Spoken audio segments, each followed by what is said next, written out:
Welcome to Faith 2020. My name is Adam Phillips. I am the Executive Director of Faith 2020, and I am so glad to be joined with this really phenomenal panel of faith leaders across the country at the intersection of faith and social justice.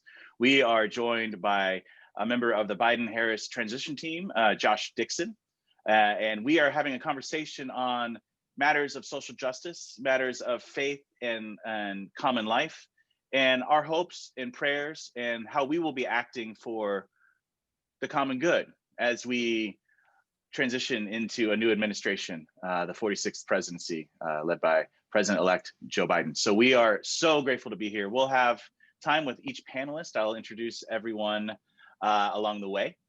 But first, we are joined by Reverend Dr. Serene Jones, President of Union Theological Seminary and Johnston Family Professor for Religion and Democracy. She is a highly respected scholar and public intellectual, is the 16th president of the historic Union Theological Seminary in the city of New York, and is the first woman to head the 182-year-old institution. We're really grateful for her work. She's an incredible scholar on theology and trauma, as well as a voice for the public square. And so without further ado, Reverend Dr. Serene Jones, thank you.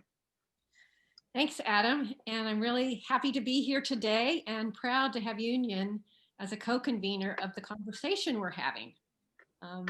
As most of you know, Union has a long history of reimagining the work of justice, not just as an abstraction, but in real concrete policy ways, as well as in addressing issues of cultural import.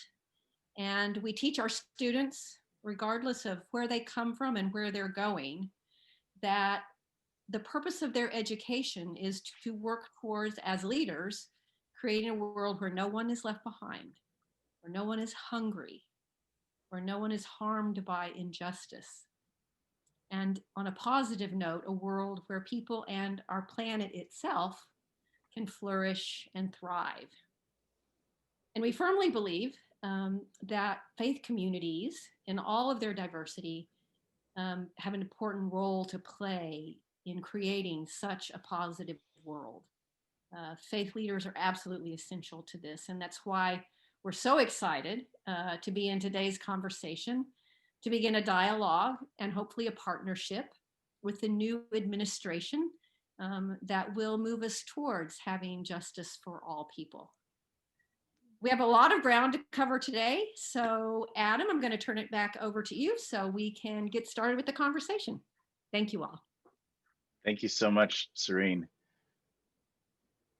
I am really happy to introduce Josh Dickson, formerly the Faith Engagement Director for the Biden-Harris campaign, currently working on the transition with a portfolio that expands into his deep commitments of faith and justice, but also looking for ways to serve in terms of public education. And so really grateful that Josh Dickson can join us today.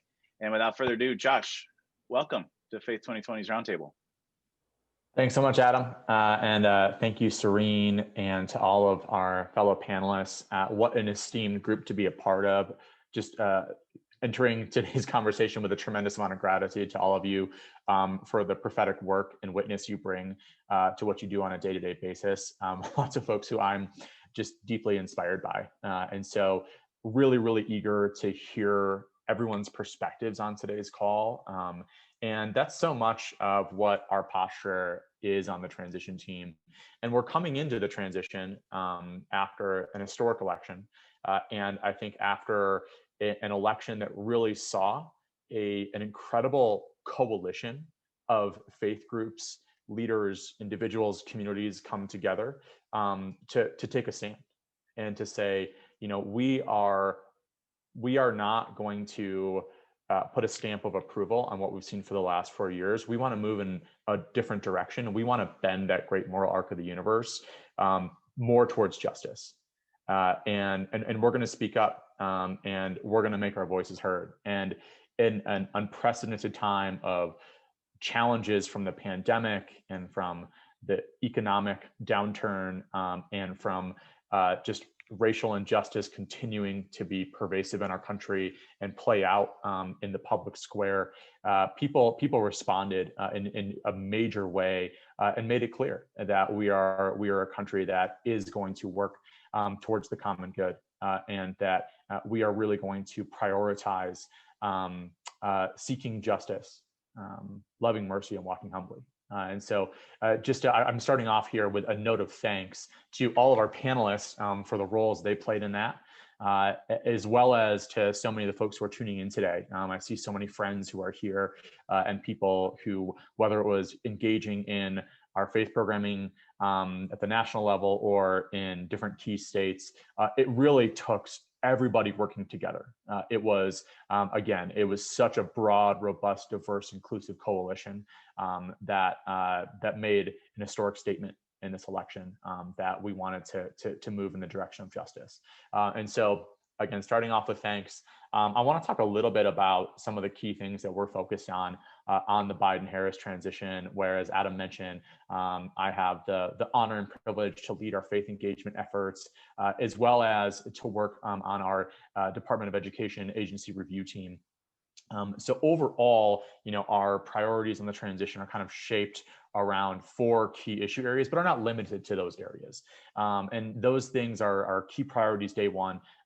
No surprise, they are COVID-19 response and thinking about all the ways that this unprecedented pandemic is ravaging our country, having collateral damage, and not just on the public health and mental health fronts, but also on the economic fronts, on the housing front, on the education front in so many different ways.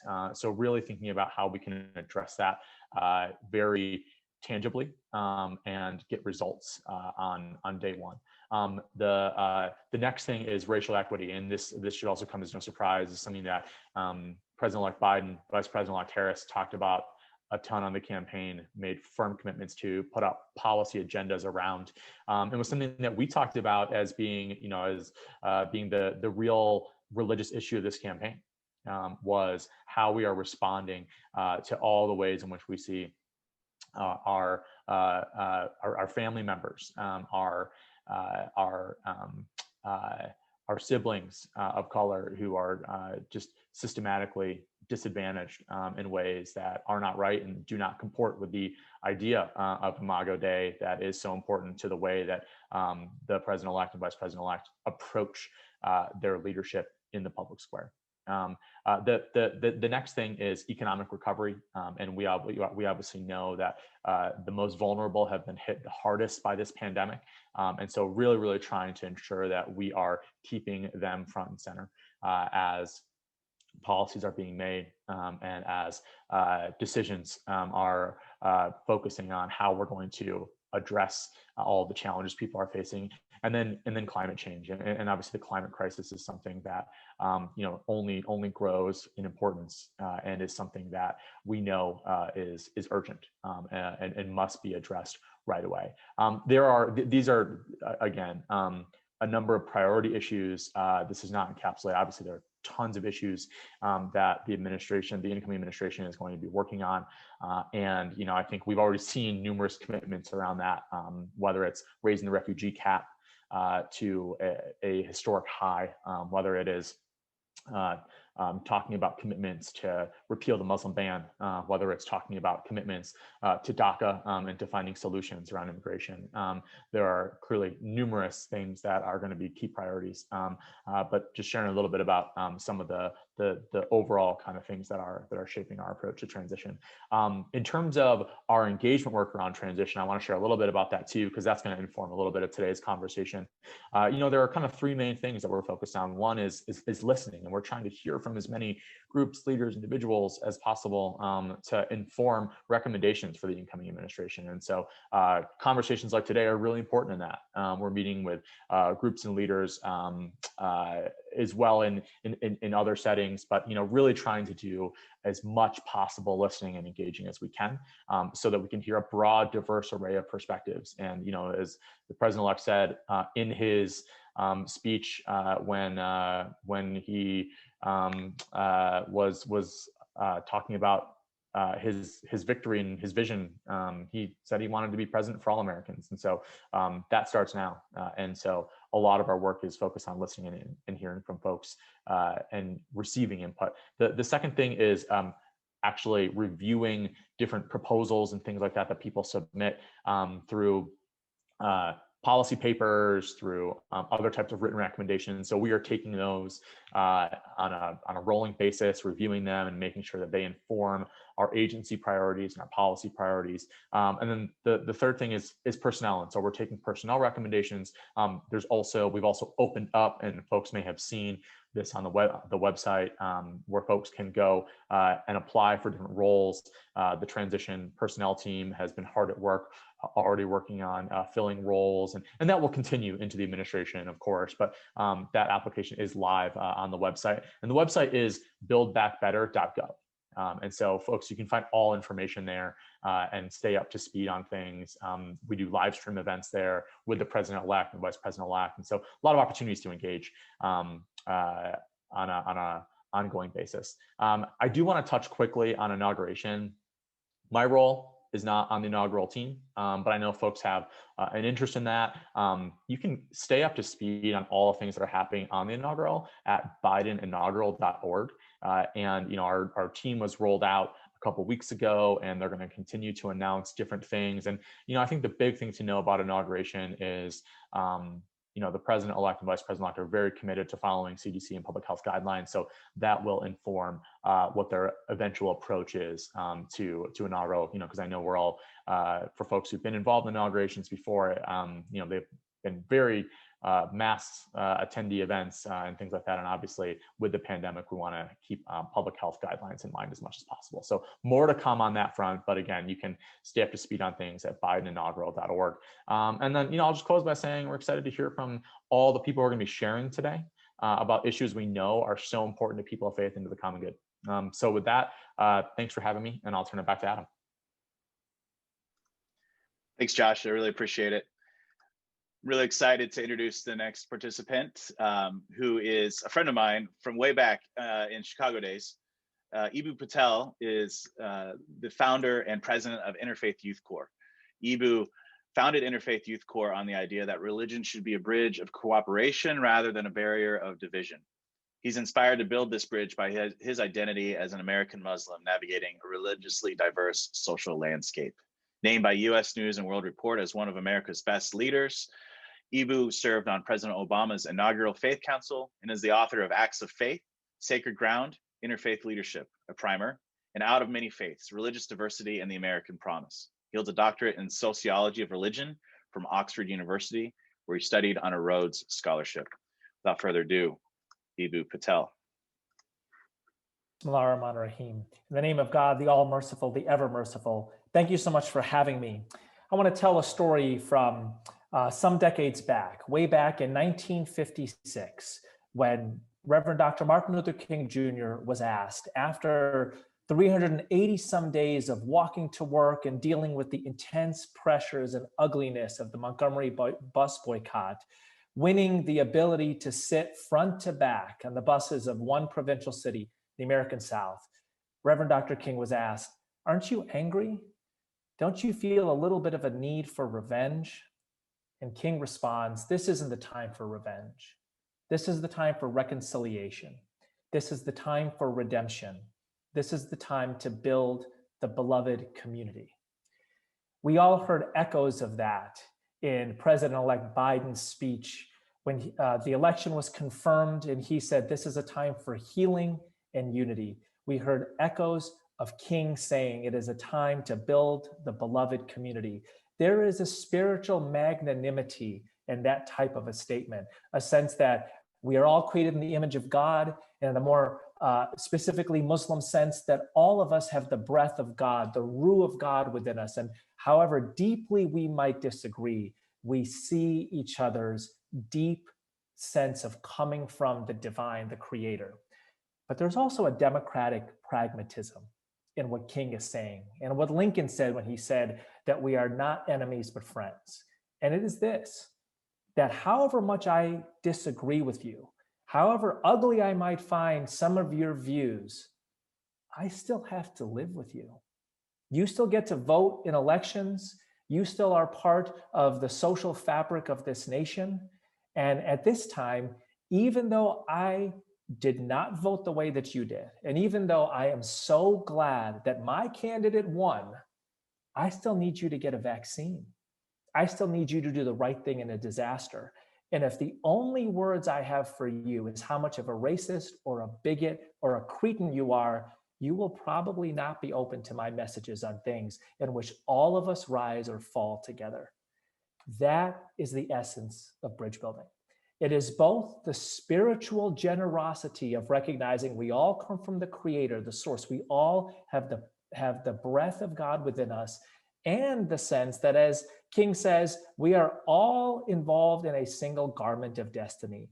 And somehow I know that my thriving depends in part on your thriving also. I think that bridge building efforts need to be central to the Biden-Harris White House. I'm so grateful to President-elect Biden, to Vice President-elect Harris, and to the people around them, like Josh, who are saying that we need to be bridge building right now. We need to be able to recognize we disagree on some fundamental things, and we are going to work on some other fundamental things. And I think that religious traditions and interfaith cooperation are central practices, central sources of wisdom for this. Why is that? Well, one, in a very practical way, religious congregations and their associated nonprofits are part of the largest social infrastructure of the United States. 350,000 some independent congregations, 225,000 probably more nonprofit organizations. My friend Bree Lascota at USC, who may well be listening here, calls this critical social infrastructure. I promise you, if we are going to distribute vaccines to hundreds of millions of Americans, those communities are going to be involved in some central way. Secondly, about interfaith cooperation. Anybody who does interfaith cooperation knows that you do not come to the table and find the area of deepest disagreement and lift that up. You know that you're going to disagree on elements of doctrine. You know that you're going to disagree on elements of ideology. The whole practice of interfaith cooperation is the ability to recognize and bracket some fundamental disagreements while focusing on advancing other fundamental goods. As my friend Devorah Lieberman, the president of the University of Laverne, likes to say, diversity work is not rocket science, it's harder. Diversity is not just the differences we like, it's the ability to build bridges with people even when we don't like dimensions of those differences and identities. And finally, religious traditions and the practice of interfaith cooperation give us inspiring stories that guide us on this journey. I will share one of those with you. It's a story that Sufi Muslims tell of Jesus, who of course is revered as a prophet in Islam.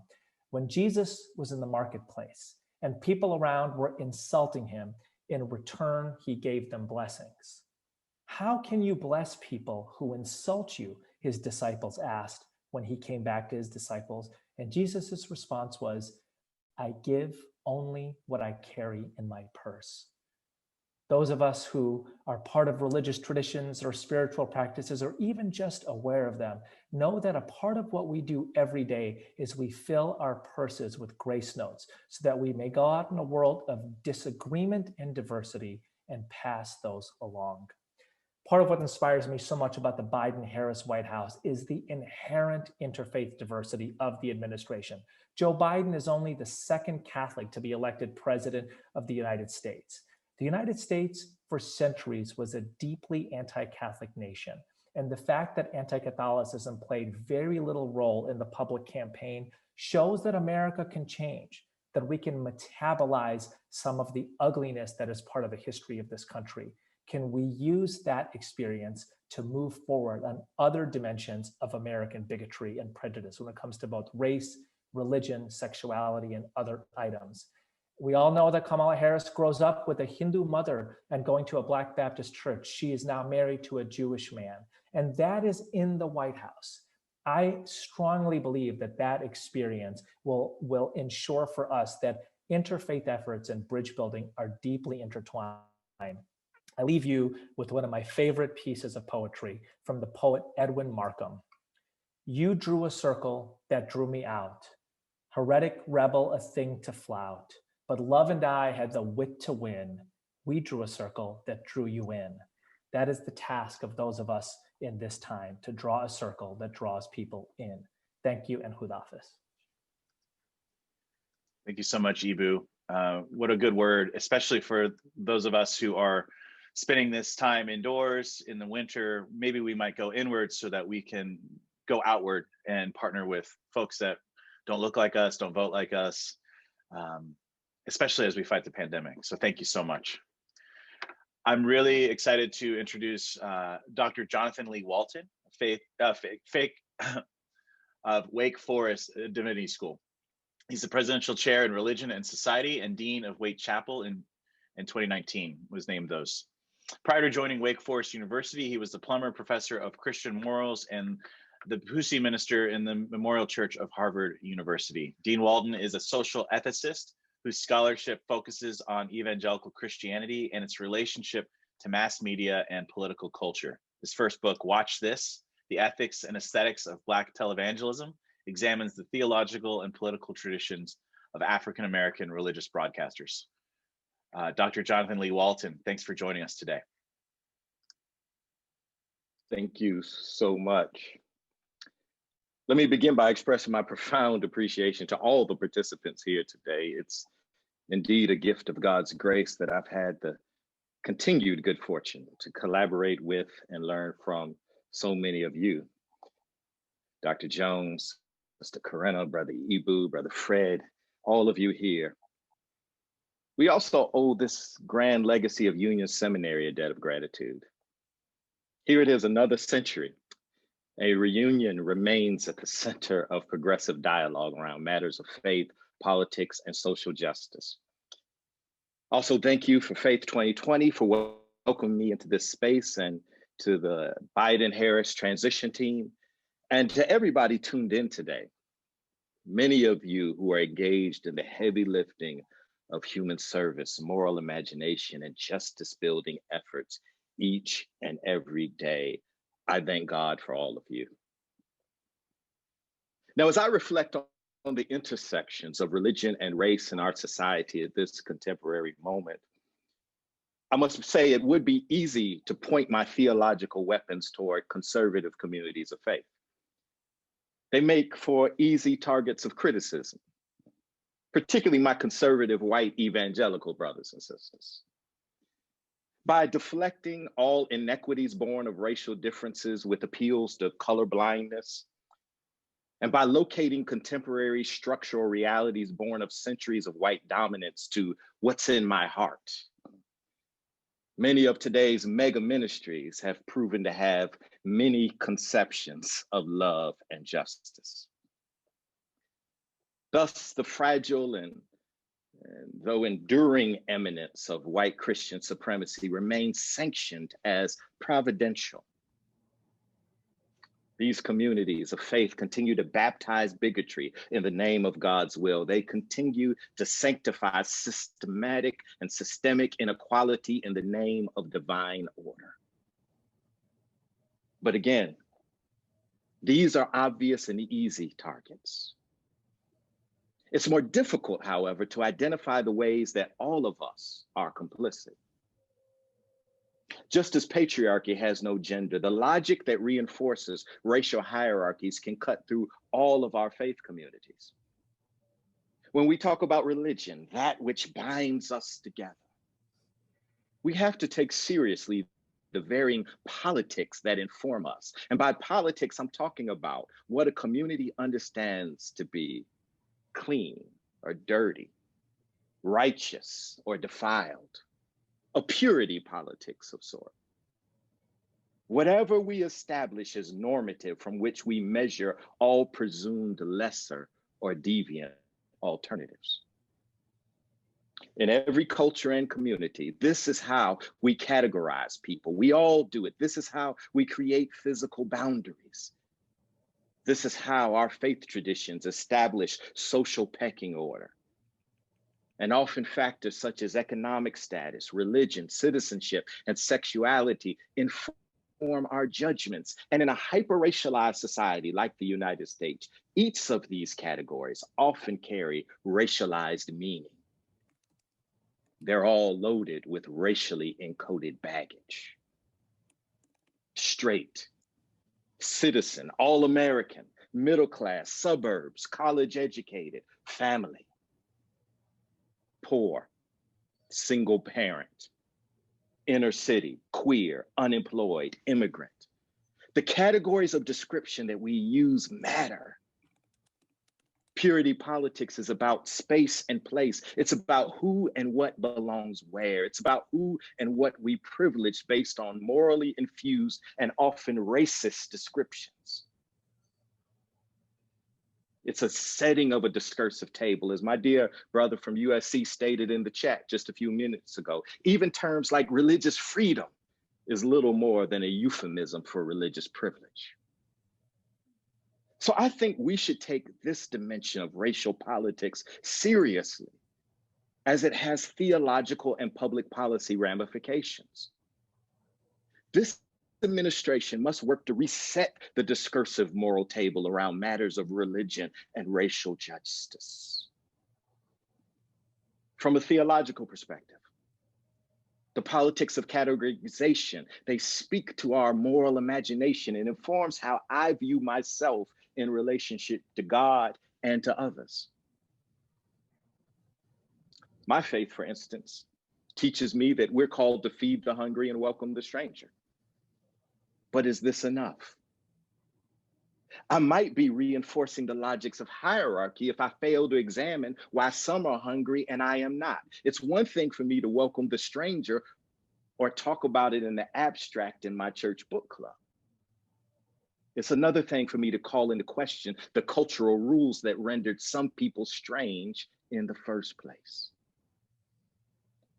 This is where our theological imaginations ought to take us when we talk about the quote unquote least of these. And this can be an uncomfortable conversation. To question why I regard someone else as queer means I'm questioning the society that's labeled me straight. To question the society that produces widespread poverty is to question the society that has afforded me financial security. To question how we regard the single mother or the ex-convict is to question why I get to use the moniker of family or my own claims of innocence. And we wonder why white supremacy as a theological concept is so difficult to dismantle. Because like all categories that reinforce our meritocratic illusions regarding what we deserve and what God sanctions, we have to hold on to the lies that make our existence possible. As Reinhold Niebuhr once put it, special privileges make all men dishonest. But finally, from a public policy perspective, what might it mean for us to challenge the meritocratic hubris that often undercuts our public concern for the other? To challenge our sense of deservedness that often amounts to a theological notion of divine providence. If we're honest, this global pandemic has already pushed us in this direction. COVID-19 both reveals how we've invested more than we should in narratives of individual success, and how certain forms of labor, once regarded as expendable, are now essential, proving Dr. Martin Luther King Jr. correct. There's no such thing as menial labor, there's only menial pay. Conversely, this pandemic has also exposed the racial and gender fault lines of healthcare provision and job security. So in the same way that the Hebrew prophets challenged the political establishment for their gross indifference toward the most vulnerable, and in the same way in my tradition, that Jesus challenged the establishment by aligning with those on the underside of purity politics, I believe that this is our moment to establish new forms of identification, not according to markers of racial privilege and power among the few, but according to the intersecting points of pain and vulnerability among the many. So I'm explicitly calling for a preferential option for the most vulnerable in our society in regards to healthcare, education, housing, and a living wage. A clear agenda that doesn't discursively discriminate between the worthy and the unworthy, but rather that makes clear the words of Benjamin Elijah Mays that his student later put in his letter from a Birmingham jail that Eboo quoted: "We're all inextricably linked by a common fabric of humanity and garment of destiny." It's not sentimental. It's not a love in a religious sentimental sense, because it comes with concrete appeals to justice. And these appeals to justice aren't programmatic because it's grounded in a moral framework that affirms that the love of our God and our love for one another, my friends, is one love. Thank you. Thank you, Dr. Jonathan Lee Walton. Really timely word, and grateful for your witness. If you're joining us late, you are joining the first of a number of conversations with faith leaders and the Biden-Harris transition. My name is Reverend Adam Nicholas Phillips. I'm the Executive Director of Faith 2020. And if you'd like to partner with us, please drop me an email at adam@faith2020.org. Our upcoming conversations will include a big tent, multi-faith set of leaders. You know, a lot of people think that people of faith only care about a couple things, but we at Faith 2020 and this panel know that there are hundreds of things we care about, and that it's an integration of our faith and our values in the public square that will help build back better, as President-elect Biden puts it, for all of us. As we continue our panel conversation, I am delighted to introduce Reverend Dr. Liz Theoharis, who is co-chair of the Poor People's Campaign, a national call for moral revival with the Reverend Dr. William J. Barber II. They organized the largest coordinated wave of nonviolent civil disobedience in 21st century America and have since emerged as one of the nation's leading social movement forces. Liz is also the director of the Kairos Center for Religion, Rights, and Social Justice at the Union Theological Seminary. So grateful for Reverend Dr. Theoharis. Welcome. Well, thank you so much. It's an honor to be with you today and with this distinguished panel of speakers. As the founder and director of the Kairos Center for Religions, Rights, and Social Justice at Union Theological Seminary, as one of the co-chairs of the Poor People's Campaign, a national call for moral revival, a proud Union alum who joins with thousands of faith leaders fighting for justice in our world, and as a pastor and a biblical scholar, I follow the teachings of Matthew 25, the passage that Dr. Jonathan Walton just referenced, where nations are judged by how they treat the poor and marginalized. Jesus reminds the ruling authorities of his day, "I was hungry and you gave me no meal. I was thirsty and you gave me no drink. I was homeless and you gave me no bed. I was shivering and you gave me no clothes, sick and in prison and you never visited." I'm telling the solemn truth. Wherever you failed to do one of these things to someone who was being overlooked or ignored, that was me. You failed to do it to me. 2020's new majority for change emerged from deep suffering, from a desperate need in a nation where 140 million people are poor, or one fire, one storm, one healthcare crisis or job loss away from economic ruin, where 700 people were dying from poverty every day before the coronavirus pandemic hit. As we know, we've heard the figures. Since March, at least 8 million more people have fallen below the poverty line. Tens of millions of Americans face eviction. Families with the lowest incomes have disproportionately lost jobs. Poor Black and Latino and Native residents are at least 3 times more likely to have died from the virus. These people did not risk their lives to vote simply as a rejection of Trump, They're challenging decades of neoliberal trickle-down policies that have not worked for at least half of America. To fulfill the mandate that 2020's new electorate has given, Biden and Harris must reject the politics of austerity, fulfill their commitment to visionary policies that address human needs, cultivate human capabilities and capacities. The Poor People's Campaign, a national call for moral revival, has outlined 14 policy priorities that can reconstruct our common life by lifting, as we say, from the bottom. These include to enact comprehensive and just COVID relief that provides free testing and treatment and vaccines. It must include rapid direct payments to the poor and targeted tax credits. We must protect Social Security and SSI and SSDI. We must expand food security programs. We must support public schools. We must do so much more. We must guarantee health care for all, regardless of any pre-existing conditions. We must raise the minimum wage to $15 an hour, and this must happen not in 5 years, not in 10 years, but immediately.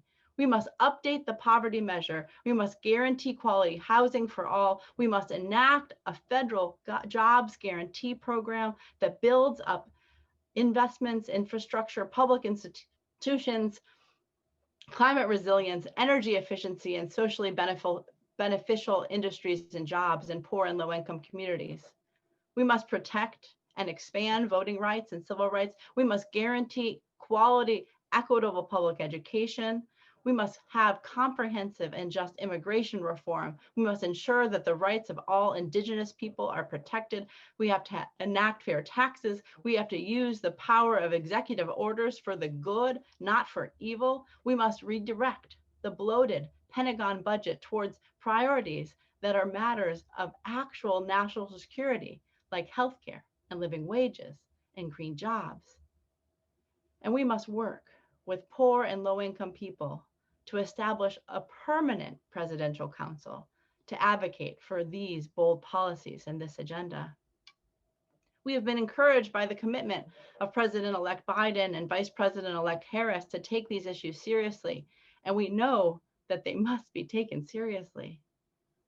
When he joined the Poor People's Mass Moral Assembly on voting power in September in front of 1 million people, at least online, Biden said that under his presidency, ending poverty will not just be an aspiration.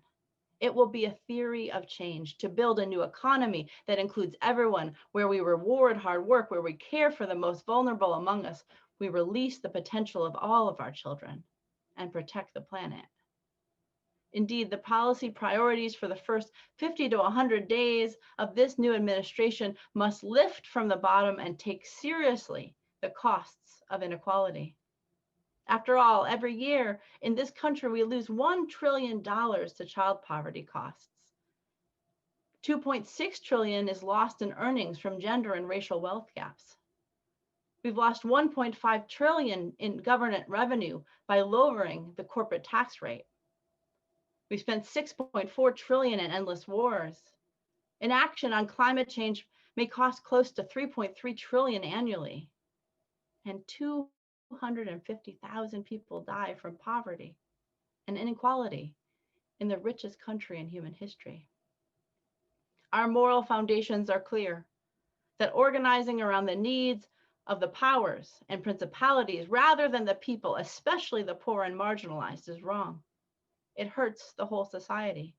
It leads to an impoverished democracy. It leads to abandonment in the midst of great, great abundance. In every homeless person, in every essential worker treated as expendable, in every hungry child is both an indictment on the nation and where we find God, the sacred. Our hallowed teachings affirm that when we lift from the bottom, everybody rises. This is what our next new administration must do, and we believe that they will. Thank you so much. Thank you, Reverend Dr. Theoharis. Really grateful for those words. Next up is Reverend Fred Davie, Executive Vice President of Union Theological Seminary in New York City. Reverend Davie is the institution's chief administrative officer and serves as an advisor to President Serene Jones. In June of this year, U.S. Senator Charles Schumer appointed Mr. Davie to the U.S. Commission on International Religious Freedom, USCIRF, which is an independent bipartisan U.S. government commission dedicated to defending the universal right to freedom of religion or belief abroad. USCIRF makes policy recommendations to the President, the Secretary of State, and Congress. He also served on President Barack Obama's transition team, performing agency reviews for faith-based and community initiatives, and accepted an appointment by President Obama to the White House Council on Faith-Based Neighborhood Partnerships. Reverend Davie was appointed chair of the Civilian Complaint Review Board, CCRB, by Mayor Bill de Blasio in April of 2017. The CCRB is an agency established by the City of New York with civilian oversight of the New York City Police Department, the nation's largest municipal law enforcement agency. Reverend Davie is here to talk about police reform, and I'm really grateful that he can join us. Fred. Thank you, Adam. Thank you, Reverend Phillips. I want to acknowledge my fellow panelists, my co-panelists, and thank them for their many contributions, not only those that they've made today, but that they've made throughout their lives to create a more just and fair society in which we live. Many thanks to the Biden-Harris transition team for an openness to hearing from those of us who are engaged in this type of work, seeking to do justice and love mercy on a daily basis, and particularly Josh Dickson, who I've known for a long time, and I've been in the trenches with on issues of justice and equity and fairness. I've had the good fortune during this campaign to work with him on Believers for Biden, and then through Faith 2020 with Reverend Adam Phillips in an uncoordinated campaign to work to advance the efforts of President-elect Biden and Vice President-elect Harris to get us to where we are today. And it was privileged to be a part of that effort, both on the inside with Believers for Biden at one point, and then stepping away and doing uncoordinated campaign work through Faith 2020. I want to express real thanks to Reverend Dr. Serene Jones, who is my boss there at Union Seminary, and particularly for her allowing me to chair the Civilian Complaint Review Board, even as I did my work as Executive Vice President, do my work as Executive Vice President at Union. The CCRB, as Adam has noted, is the nation's largest independent oversight agency of the nation's largest police department. And I've been privileged to serve in the position of chair since 2017, but I joined the CCRB actually as a board member in 2016.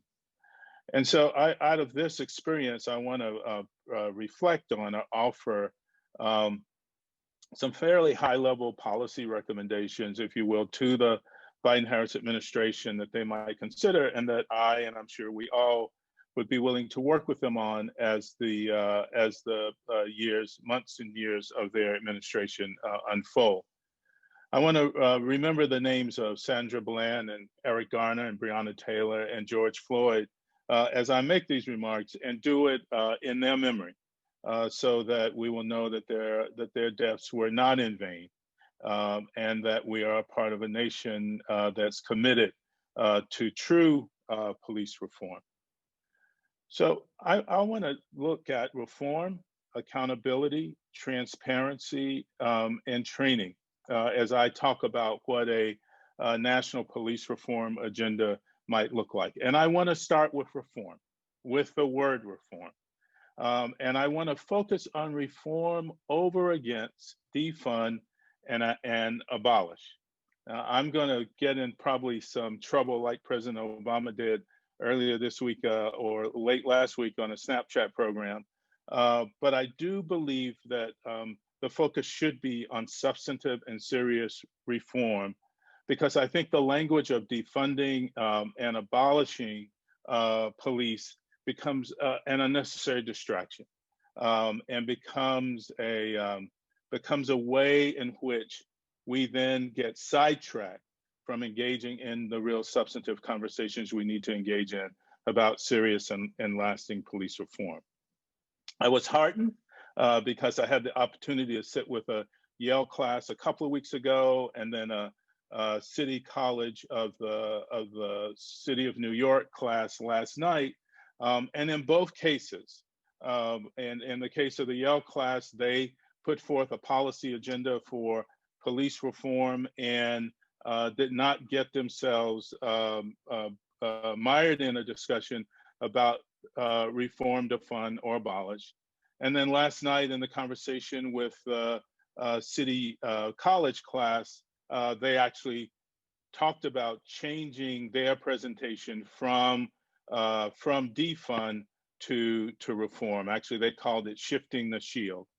But the good news is that the focus needs to be on how we do policing differently and better and more responsive to the needs of the citizens of our cities, rather than on whether or not we are going to completely defund police or abolish them.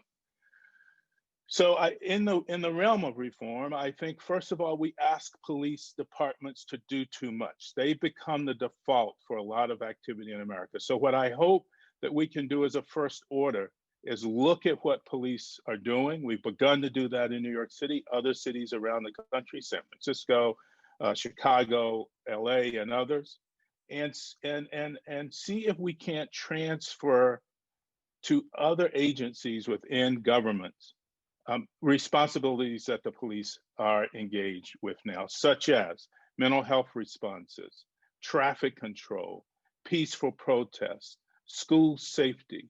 It seems to me the reform related to moving these and other similar activities out of police oversight into other realms of responsibility would then lead us to look at how we then reform police budgets, transferring resources to places where these activities that police had heretofore been involved with are now housed, and thereby adjusting police budgets to more accurately reflect the kind of work they've actually been called to do. Another piece of this is accountability. I think every police agency in this nation needs some form of civilian oversight with teeth. That all civilians, as a part of any oversight agency, must be appointed by elected officials so that there is true accountability for those civilians who have oversight for police. These efforts need to be sufficiently staffed. Now, I understand that there are many small police departments around the country, and so counties or municipalities can join together to decide how to sufficiently staff oversight agencies. But these agencies need to be sufficiently oversight, and they need to be sufficiently independent. So they need the ability to do independent investigations of allegations of misconduct against police officers. There must be a deference by police commissioners and chiefs of police to the discipline recommendations made by these independent agencies. These chiefs of police and commissioners should be required to follow the recommendations made by oversight agencies unless there is some overwhelming reason to do otherwise.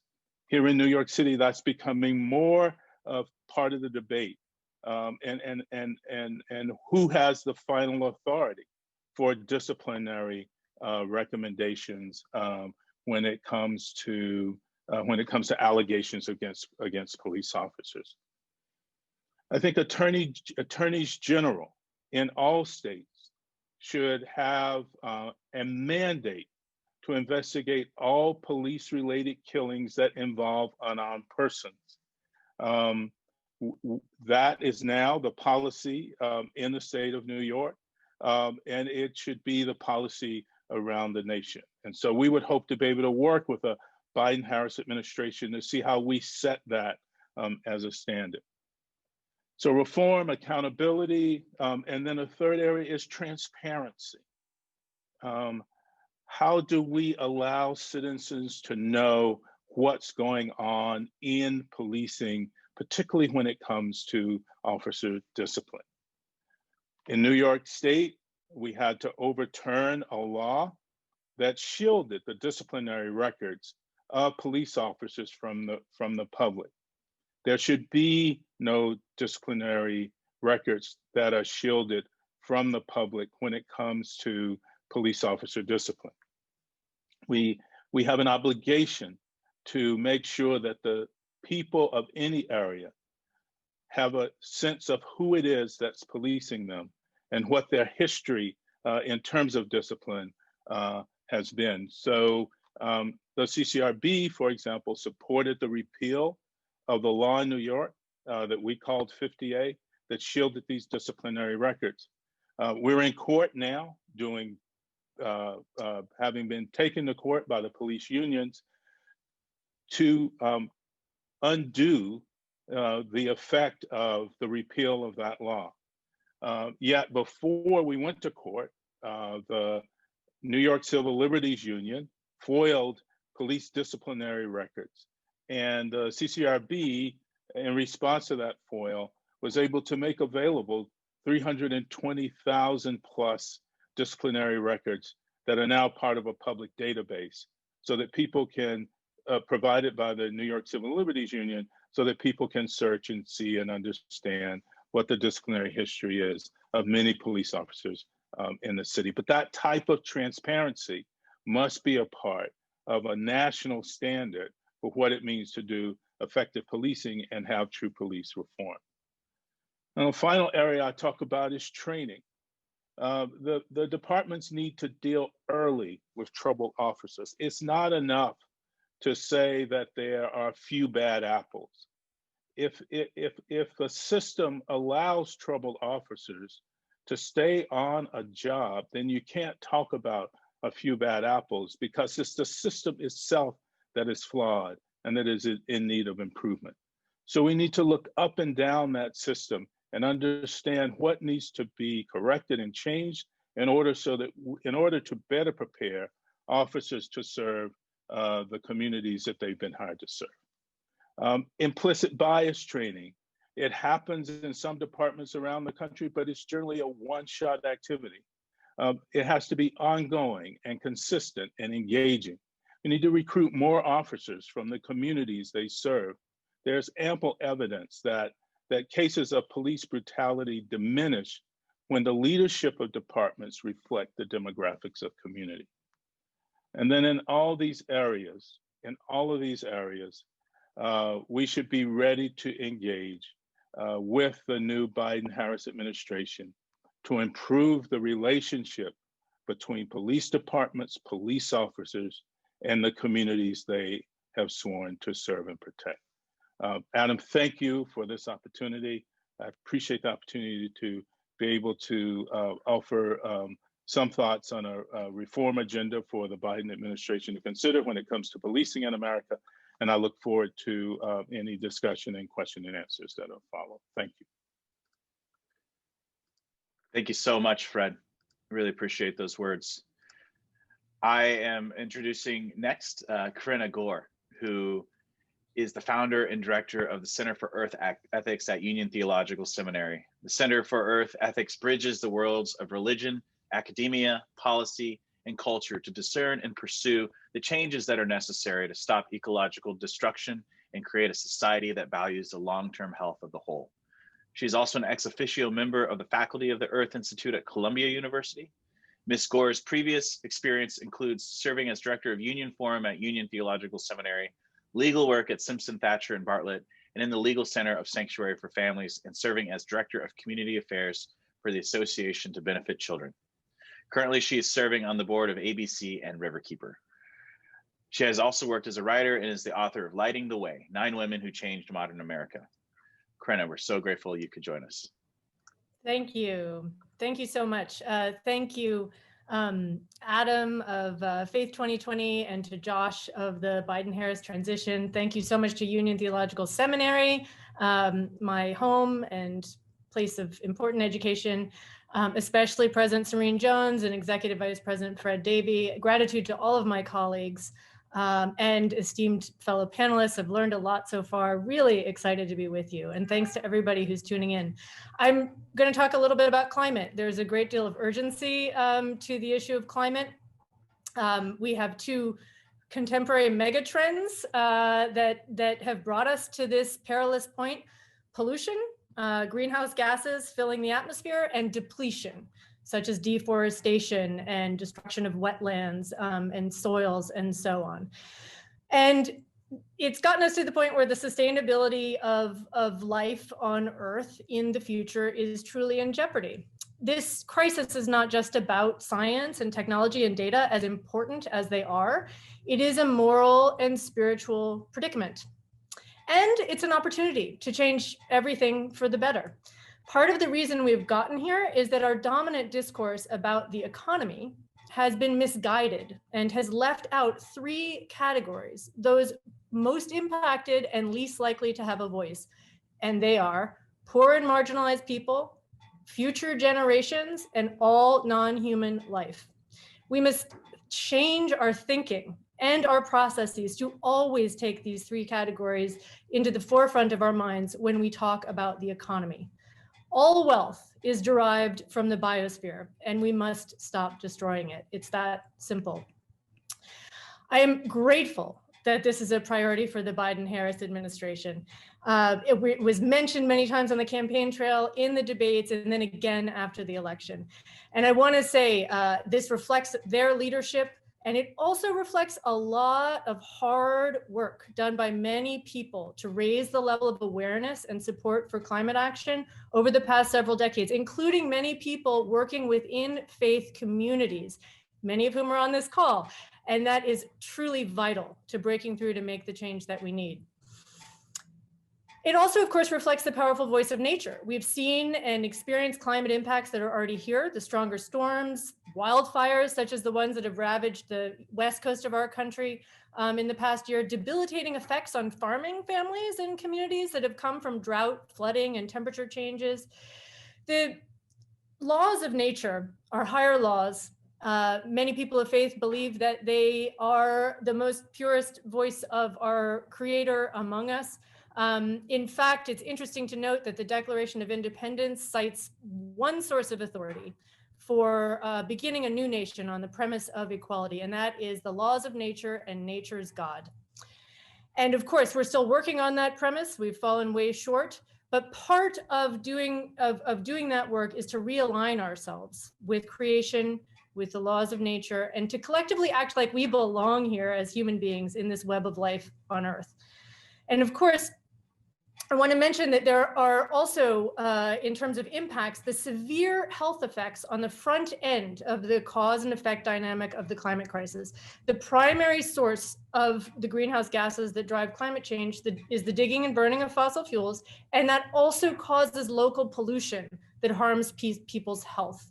Toxic sites are always located in low-income communities, and environmental racism is very real in this country. The #1 indicator of the placement of a toxic site in the United States of America is the race of those who live nearby.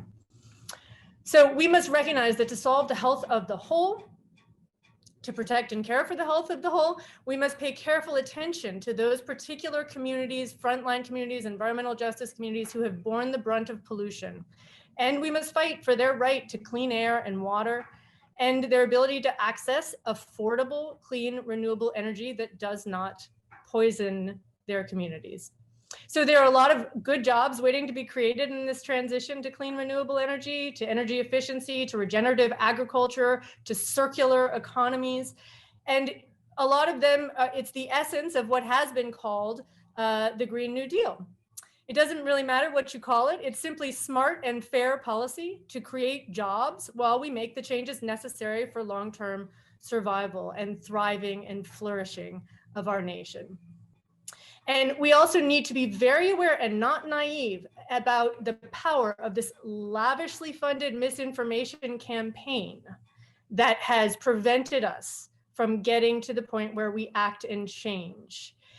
It almost always invokes a kind of toxic theology that's a distortion of the idea that we are human beings are separate and superior to the rest of nature. And it invokes it in the service of a culture war. So let's learn to recognize that and not let it give us hesitancy, not let it water down this agenda. I believe that faith communities are very well positioned to understand and not be naive about the power of that toxic theology, and to help the Biden-Harris administration in doing this really crucial work. So the Biden-Harris administration has set goals of carbon-free power, a carbon-free power sector by 2030, and net zero emissions economy by 2050.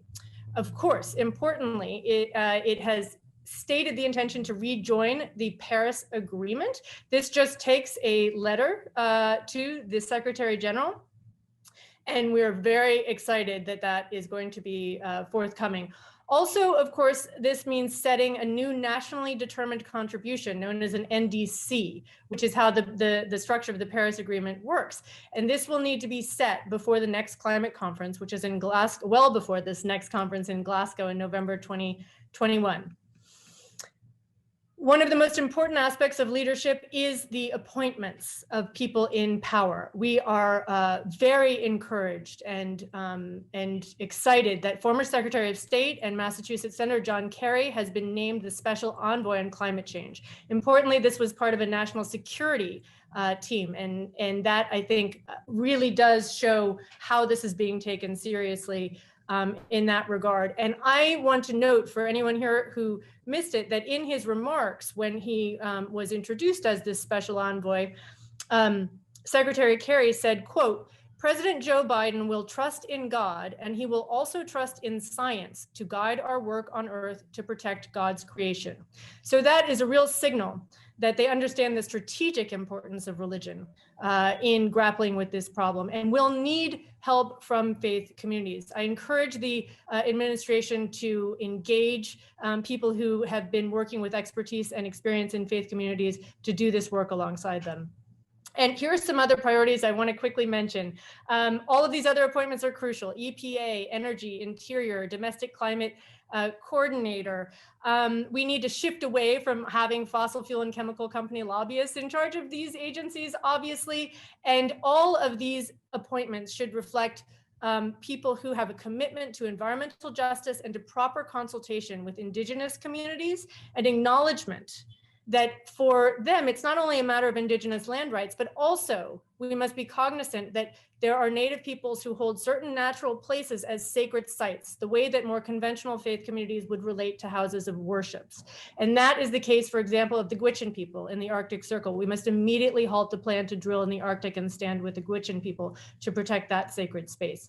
The new chairman of the Federal Regulatory, the FERC, the Federal Energy Regulatory Commission, will be named, should pay attention to the climate and environmental justice impacts of pipelines and to the consultation with Native peoples. We should stop Line 3 in Minnesota, all tar sands pipelines.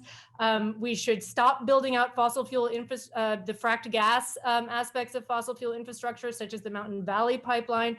We need to hasten our transition to clean, renewable energy. And there are these very destructive projects that have really fierce fights around them, and we need our national federal government to be on the right side of those pipeline battles.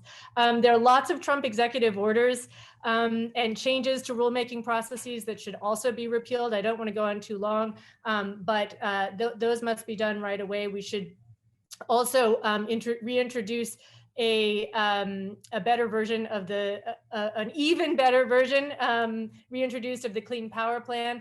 And basically we need to eliminate all the subsidies and incentives for fossil fuel development. We need to create more clean energy and jobs by investing in solar and wind, in energy efficiency, and in regenerative agriculture, in utility reform, in electrifying everything.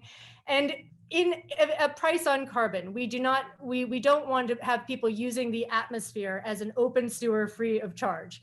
And so we need to figure out a way to change that while also being sure that we pay attention to environmental justice. Faith is critical to all of these aspects. And for some, it has stood in the way of blocking action on climate for various reasons. And some of this theology that's based on a distortion of scripture. Faith leaders know all too well how that works. And faith is also critical because it has enormous power for good. We know that in the past, when both laws and social norms are out of step with a deep sense of right and wrong, then it is moral leadership that is needed to break through. That is certainly the case with the climate crisis, and we look forward to working with the Biden-Harris administration, and thank you so much for your leadership. Thank you, Karenna. Wow, that would have been a great guest sermon at any church in the States. So thank you. Really appreciate your moral authority on nature and how that is a witness to God's glory and our need to care for it. I'm really excited to introduce Tatiana Torres, who's a friend and on the Faith 2020 team. She is the Latinx director and is a business professional with nearly 18 years of experience in the public, private, nonprofit sector, communities of faith, and philanthropy. Tatiana was raised in a ministry family and has served in various faith-based settings, nonprofit boards, political campaigns, and public service arenas working for social justice. She is a term member of the Council of Foreign Relations and currently serves in Washington, D.C.'s Mayor Muriel Bowser's office, working as Director for External Affairs in the engagement for the district's economic recovery team. I'm very grateful that she could take a little bit of time out of her day today, her busy day in DC, to join us. So without further ado, Tatiana. Thank you so much, Adam. And thank you to everyone that has been part of this conversation today. I am the last panelist to speak, and the words of those who have come before me weigh heavy on my spirit and my soul. And I want to talk a little bit and quickly talk so that we can get to some discussion on immigration and what that represents in the faith community. I am an immigrant, came to the United States with my family at the age of 5 due to political asylum issues from Colombia, South America. And this issue is very dear and near to my heart. But also as a person of faith, there's a lot of issues that have impacted our communities. And I want to talk a little bit and ask you to think with me for a minute and join me as we talk about 3 scriptural characters this afternoon. I want to encourage you to rebuild with me, like Nehemiah did, the walls of the city. I want to encourage you to speak truth like Isaiah did to power. And I want to encourage you this afternoon with me and join me to act and do like Micah did, to walk, to love and do justice, mercy, and humility, and walk humbly. There are a couple fundamental facts about the community that I represent. I am Latina, and that is that we are not a monolithic group. We have lived experiences, issue preferences, and political identities. And we saw that in the past couple of weeks. Latinx individuals identify with differently depending on where their communities are located. So Florida Latinos are different from Dallas Latinos, and Dallas Latinos are different from New York Latinos, and New York Latinos are different from Pennsylvania Latinos. So we are not monolithic. And in our community, and in my tradition and my faith, evangelicals and Catholics, especially Black and Latino, do not want to feel politically homeless, as stated by Dr. Reverend Gabriel Salguero for the Washington Post in April. We want to be incorporated. We want to have a conversation. We want to be at the table. We want to be seen not just as a group, but as a different monolithic group of folks. So what would I encourage, or what are some of the takeaways, some of the thoughts, some of the ideas that I've been meditating on with a group of folks from Faith 2020 and also around across the country, to which I'm thankful for the opportunity to serve alongside and volunteer to raise awareness and lift this voice of faith and social justice. There is no room for believers of any kind of this new generation of evangelicals and Catholics at the GOP. Evangelicals are not politically monolithic, and we are not just white, and neither are Catholics. 36 million white evangelicals in the country, 17 million Black evangelicals, 5 million Latino evangelicals. And Latinos are the fastest growing segment of American evangelism, and they also the least likely to vote. So Public Religion Research Institute found that 37% of Latinos are not registered, compared with the 11% of evangelicals and 15% of Black evangelicals. That is a startling number. And a lot of the reasons in my personal experience of why the Latino community has sat back in this election and previous elections is the one issue that I've heard and seen in the chat, and I've heard in the past 9 months. So I've talked to Josh Dixon about, and we've talked with Adam and Fred Davie about, is this issue around pro-life. And abortion is not the only pro-life issue that Christians should think. And will pro-life Christians have a role in this new administration, the Biden-Harris administration? Democrats like myself can also be pro-life. Abortion is a key issue for Hispanic evangelicals and Catholics. And when we talk about immigration, we talk about voting, and the 37% that are not registered, we have to think around the issues of immigration as being fundamental, but also why is the Latino and Catholic community, which is the predominant faiths, I would say, of Latinos in this country, why are we not voting? Why are we not engaging? And there is many reasons and many responses to that answer, but I think that that abortion issue is huge for us.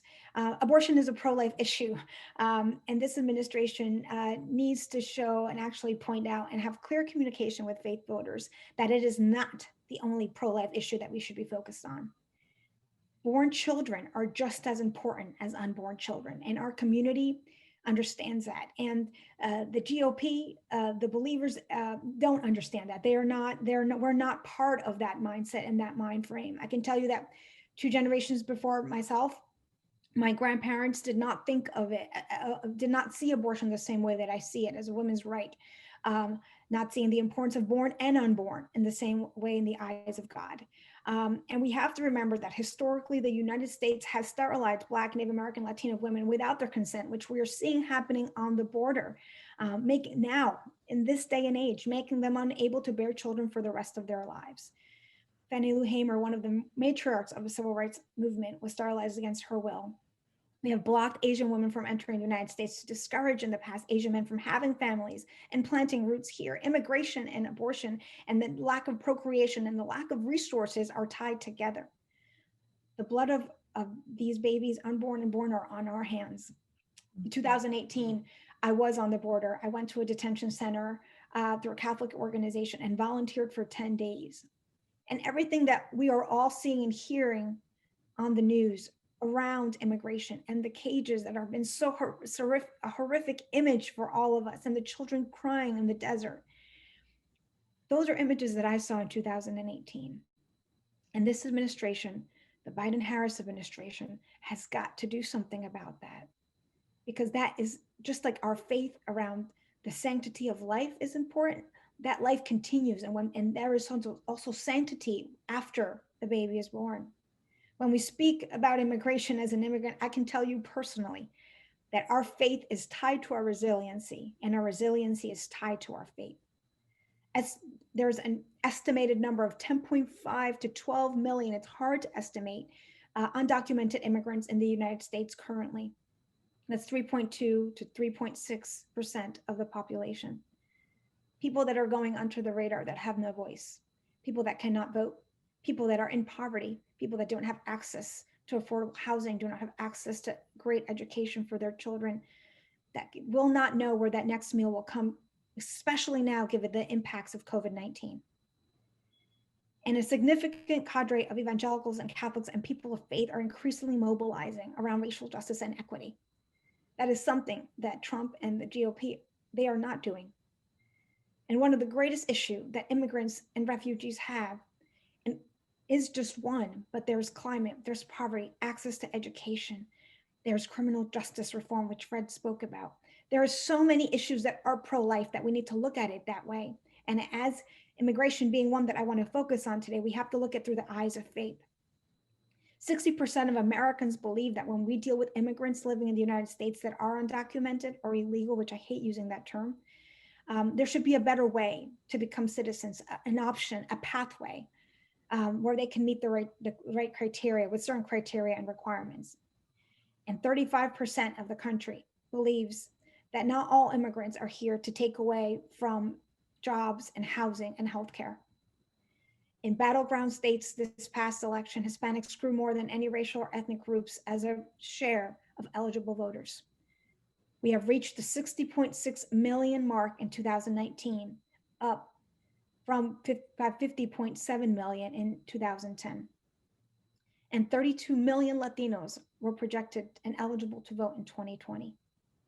So as we look at the fast growing populations amongst US Latinos and the immigrant population in this country, which is not just Latino, we can just focus on the right messaging that has come out of the other side.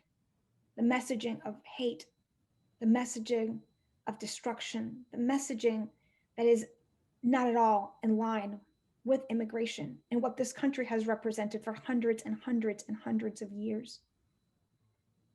We have to remember that one of the biggest campaigns that Donald Trump led this past election that will not continue or be silenced in the next 4 years is around socialism and communism. And those resonate with the Latino community, especially in certain South American, Central American, and the Cuban vote. I believe President-elect Biden and Vice President-elect Harris will chart a better way.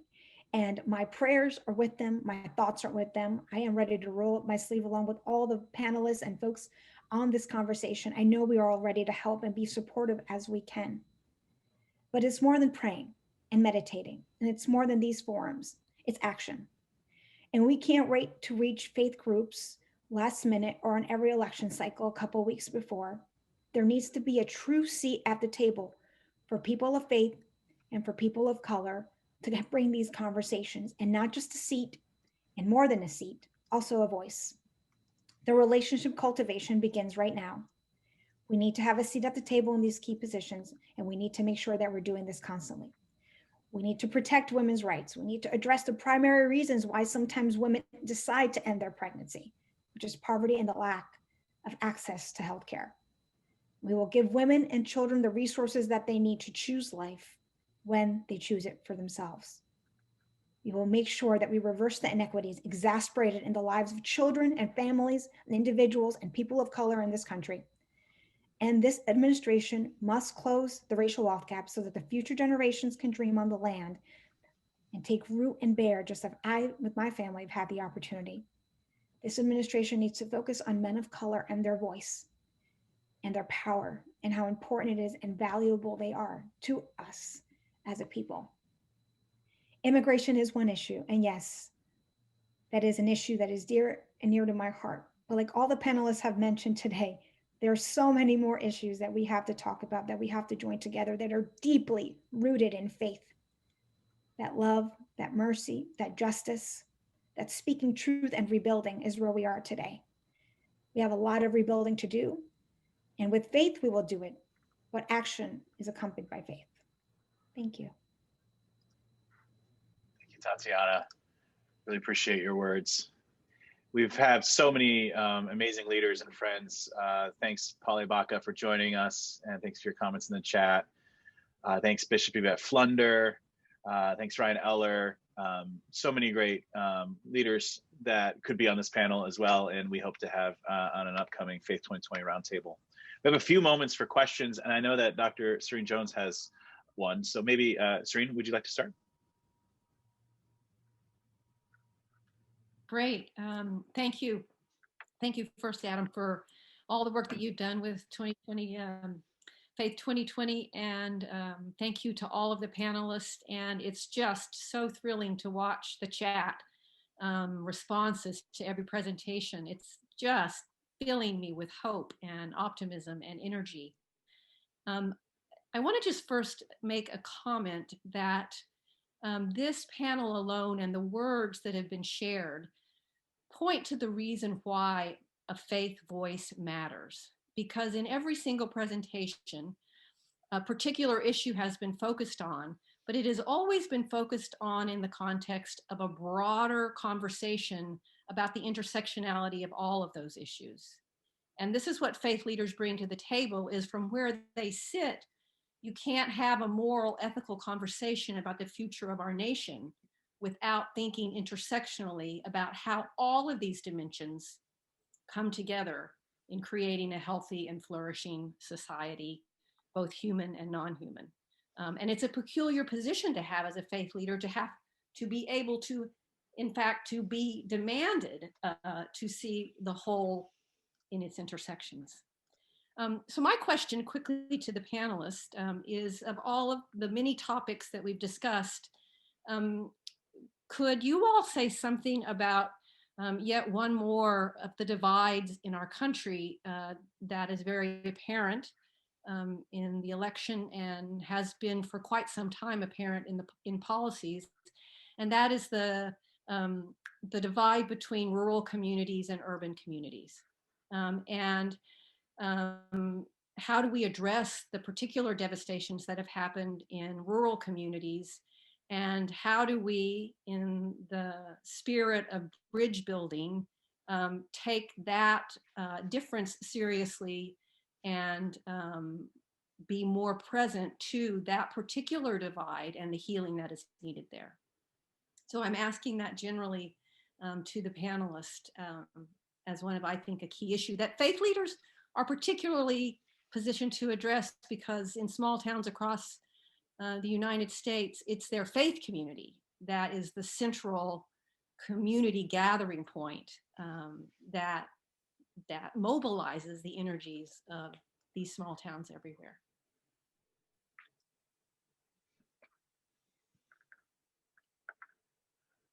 President Great Jones, question. Yeah, Eboo. Yeah. Eboo Patel, maybe I'll weigh in first on this. Thank you so much for that question.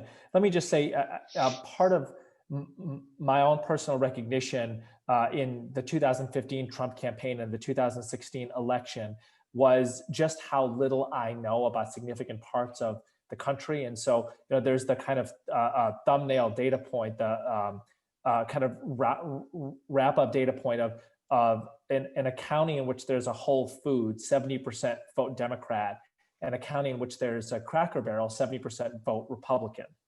And I kind of was musing out loud about that in front of my kids and my wife. And my older son said, "What's Cracker Barrel?" And so that just shows you like how deep blue, we like I could probably count the number of people who voted for Donald Trump in my world of, I don't know, several hundred folks on one hand easily.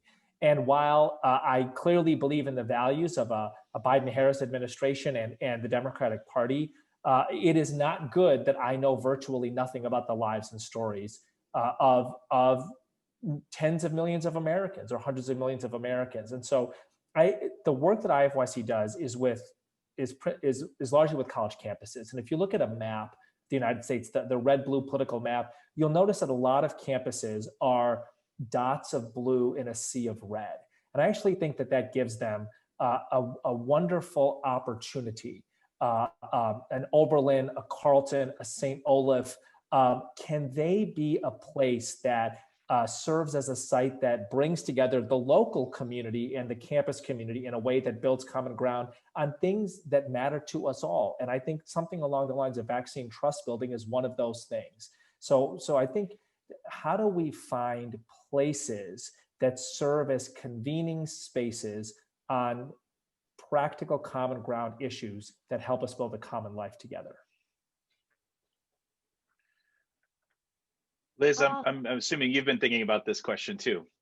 Yeah, so I can jump in. I mean, so the Poor People's Campaign is organized in 45 states across the country, and the Kairos Center Network is in all of those states. Union alums and faith leaders and poor and impacted folks. And really the work is about coming together across all the lines that divide us. So it's race, it's religion, and it's surely geography. And what we're finding when we travel or now when we do online mass meetings and gatherings and caravans is that the moral issues of our day impact urban, rural, suburban, and exurban communities. And those are the lack of healthcare. Now, it might look like the closing of rural hospitals in hundreds of communities across the country to folks that are living in those small towns and rural areas, and it might look like the defunding of education in the cities. But the issues that interest and are at the center of so many people's lives really are, are their living wages, are there healthcare facilities? Is this a place that my kids are getting, the kind of education that they need and they deserve? And unfortunately, the answer is a resounding no at this point. And that's in urban areas, that's in rural areas, that's in all the areas in between. And so, for instance, in this upcoming runoff in Georgia, the Poor People's Campaign of Georgia is focusing on rural areas and bringing those poor and low-income voters, eligible voters in rural areas into alignment with folks in the bigger cities to be this new electorate that really has the power to change the entire political calculus of this nation. And what we're finding is from the Mississippi Delta to Altoona, Pennsylvania, that folks in rural areas are looking for a message of hope that isn't that isn't putting Band-Aids on deep wounds, that isn't just talking a talk, but not walking a walk, but instead coming forward with real solutions. And we have them. They are cost effective, and this administration, I think, will do well to really come from that moral center and really address those issues, because it's what can actually unite this country. Thank you, Liz. We have a number of amazing questions in the chat, and I'm going to make sure that Josh and the Biden-Harris transition team receive those. One, some comments about COVID-19, not just how do we help make sure that people take the vaccine, but how do we make sure that it's part of international assistance, proud tradition of this country of helping our neighbors in far off places. A question around how will the government help churches that have been closed reopen amidst the pandemic, from Jean Judy. Just amazing questions here. Kurt Poland asked, does the president and vice president-elect have recommended book lists for faith and community leaders preparing to lead our polarized communities? These are good questions. One question we have for Josh is, how can we help? And I think that's how can we help partner with the transition team into 2021? And what are some ways in which you think that we might be able to plug in as faith leaders and communities? Josh. Thanks, Adam, and thanks, friends, for having us today. I do apologize. I need to run. I'm running a little bit behind for another meeting. But I will say to that question, I think right now, just continue to provide input and insights. I think participating in forums like this, where you can enter in questions or recommendations, is really, really helpful, because Adam grabs those and sends those our way. And as he said, we're going to have more of these conversations. In addition, I think staying up to speed on what's going on. Also, we're always looking out for statements of support about different nominees who are rolling out as president-elect and vice president-elect, are naming people to lead different agencies and in key posts. So the more that you as individuals and organizations are able to, talk about the importance of historic firsts for a number of these offices and things like that, just to show the importance of speedy confirmation so that the work can begin ASAP, because we know so many folks are struggling and in need right now. We've heard about that from all of our panelists. And, I just want to applaud their work, and especially what Rev. Dr. Liz was saying, and the work the Poor People's Campaign does is just so incredibly inspiring in the way that it intersectionally cuts across so many lines of difference and really is so substantive. And I think, the most y'all can do is keep doing what you're doing, but also, look out for ways to help us ensure that we can get things up and running as soon as possible. So thank you all again for having me and having the transition here. Really looking forward to continuing the conversation. Thanks to Faith 2020 and to Union, and we'll look forward to the next one. Thanks, Josh. And we have a sign-on letter signed on by over 300 faith leaders, encouraging President-elect and Vice President-elect Biden-Harris to reinstitute the White House Office of Faith-Based initiatives and neighborhood partnerships. And so we'll be sending that your way. And with a final word, we're really grateful for Fred Davie. Fred. Sure. Thank you, Adam. Again, thanks to all of the panelists. Thanks to all people who joined us from around the country. Thank you, Josh. Thank you, Biden-Harris transition. I just sent my colleagues a text saying I can't think of a more effective and inspiring group to be on the journey toward justice and equity than this group, and then all of you out there. So let's keep this momentum. Let's be true partners with this incoming administration. Let's do justice, let's love mercy, and let's walk humbly with God. Thank you all. Thanks. Peace. Be safe.